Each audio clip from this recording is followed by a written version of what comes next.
Oh, oh boy, this one. So, whether you have ever talked to people who've seen the Key to Time season of classic era Doctor Who, whether they like it, whether they hate it, whether they think it's a mixed bag, pretty universal agreement is that the power of Kroll is the low point of the season. Oh boy, this one. I have seen this before. I mean, I've seen this whole season before, but here was the thing. I was shocked at both how little I remembered of this thing and also just how bad it is. Like this is real bad. Doctor Who, classic Doctor Who in specific, can be bad on a couple of different levels. Occasionally you just get a not great idea. Either because the idea itself just isn't that interesting, or it's not going to stretch over however many episodes they gave it. I would classify either one of those as being it's not a great idea, because at minimum, it's not a great idea for this format of minimum 4 parts, which was what Doctor Who was doing at this point in time. So there's that. There's bad in the sense of, okay, that's a okay idea, but like, the abilities of the show to pull that off, they were never going to be able to do this. That would be something like Warriors of the Deep, which is also stretched out, but like, boy, were they never going to be able to pull off what they were trying to go for visually. And then every now and then there's just yikes. You know, whether it's certain aspects of things like Talons of Wang Chiang, which I still haven't seen, or Time Flight, and what they had the master looking like. Whew. Sometimes it's just yikes. This is all of that. This is a story that does not stretch over 4 episodes. You can tell they know it doesn't stretch over 4 episodes, because some of the stuff that they do to make it stretch over 4 episodes is so transparent and not good. And then there's the effects, and even by Doctor Who standards, even by the standards of Doctor Who at its jankiest, this is real bad effects-wise. I will get into some of the specifics. And, oh, there's yikes. Oh, there's yikes. Oh, boy. Okay, so we don't get K9 in this particular episode. We do get John Leeson, but I'll mention that a little bit later, K9's voice actor. Because this whole thing is set in, well, it's set in a swamp. It was shot on like these sort of reedy rivers. I forget exactly where in the UK. But it's set in a swamp, and they were never going to get K9 to function in this setting. So he stays on the TARDIS the whole time. So the Doctor and Romana are, of course, looking for the next piece of the Key to Time. And they are on a planet where they run into 2, let's go with factions for the purposes of this story. There are I don't even know what to call them, the asshats, who are running this refinery. They're colonizers and racists is what they are.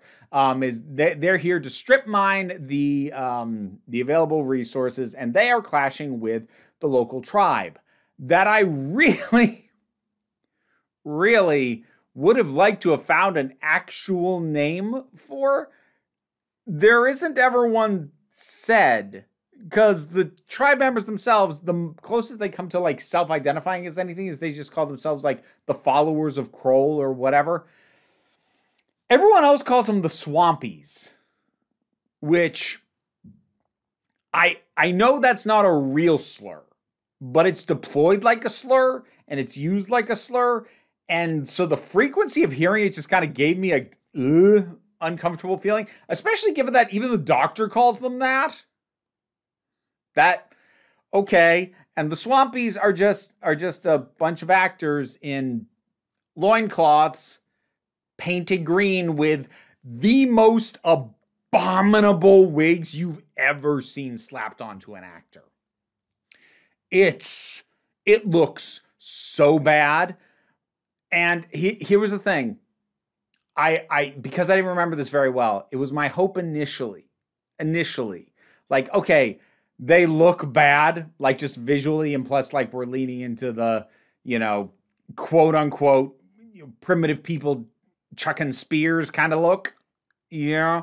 But like very clearly the guys on the at the refinery are the bad guys here. Like they're the problem. So at least it's on the side of these other people of this tribe, and it's not, it's kind of like the guys on the refinery, one guy in particular, are definitely painted as like bad and racist. So like good for calling that out. You don't help, however, when the people that they're racist against embody all the stereotypes of the savage, you know. Like there's a scene in episode 1 that looks straight out of King Kong. Where they're just dancing around with their spears. Kroll, Kroll, Kroll, in front of this not big gate, because that's King Kong. It was a giant gate. It was like this tiny little rinky-dink thing because it's Doctor Who. But like it's very King Kong, and I love the original King Kong, but it's not good on the race issue at all as a movie. This shouldn't be taking its cues from that. So it's hard to have a lot of sympathy for these people when, they are trying to repeatedly human sacrifice Romana or the Doctor or both. Like the only other person involved is there's a gun runner who is like trying to supply weapons to the tribe for kind of underhanded reasons. That's one of the more interesting aspects, but it barely gets a look in. And so we have this skeevy gun runner. We have these ass hats at the refinery, and we have these very uncomfortable, just a mishmash of unflattering, tribal stereotypes. And that's our supporting cast. Ooh. And if you think that the appearance of the Swampies, I feel bad even saying it, that's the height of the visual jank and the effects issues, it's not. It's not. I'd say, honestly, the most egregious thing is the miniature work. The refinery, it's on the water. See, here's the thing. Funnily enough, I remember better than I remember the episode itself, because when I first saw this, when I was young, and I watched this on Netflix, not streaming. No, they mailed me the DVD, and I watched the bonus features and behind the scenes too. Well, anyways, in the behind the scenes features, it was basically them explaining why it looked so bad, and pretty much everybody involved going, "We're real sorry. This is what it is." But one of the things highlighted was the miniatures, which are just shot from the wrong angle. Like Doctor Who can do decent miniatures, like you can tell they're miniatures, but they can do decent miniatures. This just looks awful because it's shot from a upward position looking down, which just makes it so obvious that the ripples in the water are like, well, those are way too big. So that's not it. Like if you were going to shoot that, you needed to put the camera low to the ground and slow the film down so that the ripples in the water like were moving like waves in a larger body of water. It just doesn't. It looks terrible. Kroll himself, who is a giant squid for all intents and purposes, is probably the best looking effect. That's not saying much, and that is grading on a very generous curve. But yeah, when the giant thing that just kind of barely moves with tentacles that are very, very obviously every time you see them wrap around someone backwards shot footage, and just keeps going as a sound effect when he's one of the best things going on. I think that tells you a lot about this. The sound in there's a lot of real bad droning sounds. Doctor Who in classic era often was bad for that. This one has a lot. Like, it really jumped out at me. Or maybe it jumped out at me because, like, there was nothing good to distract me from stuff like this. I mentioned John Leeson actually appears as a character. He is one of the guys on the refinery. Probably the most decent person on the refinery. But, like, here's the level of visual jank we are dealing with. I think this is actually the best way I can sum it up. Towards the end, you have a countdown to a potential explosion. And, you know, you would hope at the high end it's a digital countdown.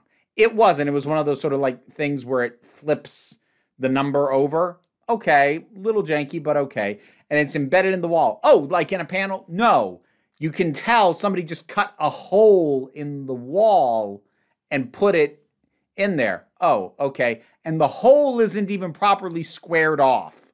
There's like, the top line is not straight. It's like this. It's like, you couldn't just sand that flat? There is a distinct feeling of nobody thought this one was worth the effort. I don't know if they actually thought that, but there was a very strong feeling of this isn't going to be good no matter what we do, so we'll just get it done. We'll do our job, but that's it. Like, and unfortunately, this is a situation where Tom Baker can't really save it, because normally in an episode like this, good banter and good character interactions might be the saving grace. Unfortunately, you know, Romana gets kidnapped immediately. The Doctor only has a couple of clever lines. He doesn't even get to talk that much. It's mostly them running around and being left in death traps. And you see so much of the tribe and the guys on the refinery. Okay, I told you I'd give you an example of some of the ways they stretch these things out. There was an extended scene, like 2 or 3 minutes, of the guys on the refinery just discussing depth charges to try and kill Kroll because it's currently underwater. And like, when I say discussing, I don't mean like debating the ethics of it. They're like, well, how would we get them out there? Well, we'll put them out into a boat and then sink the boat. Well, how would we sink the boat remotely? Oh, we'll just put a charge of the boat and then it'll sink. Well, what about the depth charges? Oh, pressure gauge to set those off. That's easy. Like, what? Why are these kind of details in there? Why is this conversation happening? Why are we watching this? To fill out time, because very, very little happens in this. If I were to bullet point to you the things that actually matter, let me think. Doctor and Romana show up. Romana kidnapped. Doctor rescues. Giant squid. Another capture and escape. Giant squid again. The end. Like, that's it. Like, there's this just the outline would barely fit 2 episodes, and it's stretched out to 4. It's oh my freaking goodness. And like, there could have been some actual stuff you could do talking about the tribe, especially like there's some interesting specifics to it in that they're not actually native to this planet. They are actually from the planet that the humans on the refinery are from, but they were removed from that planet and put here because it was believed this planet was worthless. And then when the humans found out, oh no, wait, there's resources there, we want them. Now they're taking over the place where they dumped the people they didn't want. Like, that's a thing with real world parallels. You could have delved into that a bit, but it just doesn't try, doesn't care. And again, like, this was something that was going to make or break on the effects, pretty much. This whole thing is formatted in a way that, like, if the effects were stellar, if the tentacle effects and the giant squid and the miniatures, if they were top tier, you know, classic Doctor Who, that could have been it. This could have been a spectacle episode, but it's not, because the spectacle is garbage and the story that they frame around it is nothing.